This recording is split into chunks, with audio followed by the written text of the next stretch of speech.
আজ ছিল আমার ব্যাক ওয়ার্কআউট, যেটা আমি স্টার্ট করেছি সিটেড রোয়িং দিয়ে। সিটেড রোয়িং করেছি 4 সেট। আর এখন পুজো পার্বণ শেষ, তাই কোনো রকম কোনো বাহানা চলবে না। আমাকে নিজের ওয়ার্কআউটের ওপর আর তার সাথে সাথে জিমের ওপরও ফোকাস করতে হবে। সিটেড রোয়িংয়ের পর আমি করি টি বার 6 সেট, তারপরে চলে যায় ল্যাট পুল ডাউনে। আমার সাথে প্রীতমও আজকে ওয়ার্কআউট করছিল। ল্যাট পুল ডাউনে করি 4 সেট। আর আমার বাল্কিং সিজন স্টার্ট, কারণ কালী পুজো শেষ মানেই উইন্টার সিজন স্টার্ট।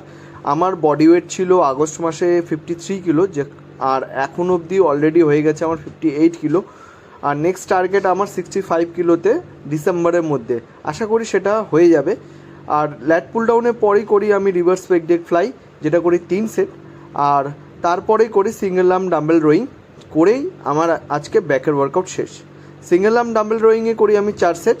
তারপরে ব্যাকের ওয়ার্কআউট শেষ করে আমি চলে যাই বারবেল কালে, যেটা আমি করেছি স্ট্রেট বারে। আর 6 সেট করেছি, সিম্পল কোনো ওয়েট নিইনি, শুধু বার দিয়েই আমি ওয়ার্কআউটটা করেছি। রেপিটেশন ছিল 25 to 30।